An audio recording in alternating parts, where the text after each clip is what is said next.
ক নম্বর চলছে শ্যামলদা? মাত্র 51।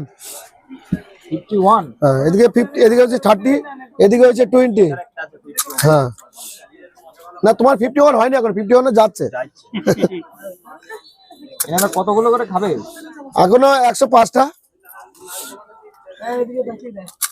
মানে 155টা করে খাবে? হ্যাঁ হ্যাঁ, মাত্র 50তে হলো। 50 আছে, 30 আছে, 20 আছে। 155টা খেলে কি পাবে? কি পাবে, কি দেবো? বুক ভরা ভালোবাসা। কি দেবো গো, এটা বলে দাও সবাইকে। স্কুটি? আচ্ছা, এনারা স্কুটি নিয়ে যাবে কি করে? এতগুলো স্কুটি যে পাবে? এসে খেতে যাবো, নিশ্চয়ই নিয়ে যেতে পারবে। চালিয়ে চালিয়ে নিয়ে যাবে নাকি নাকি গাড়িতে তুলতে হবে? স্কুটি নিয়ে তো ঘরে ফেলে যাবো, নিশ্চয় চালাবে, বউ দিকে নিয়ে ঘুরবে। কে দিয়েছে? শ্যামলদা। বউ ঘাড়ের উপরে এরকম হাত রাখবে, ততক্ষণ নিয়ে যে আলাদা। তাহলে এটাই ভালোবাসা।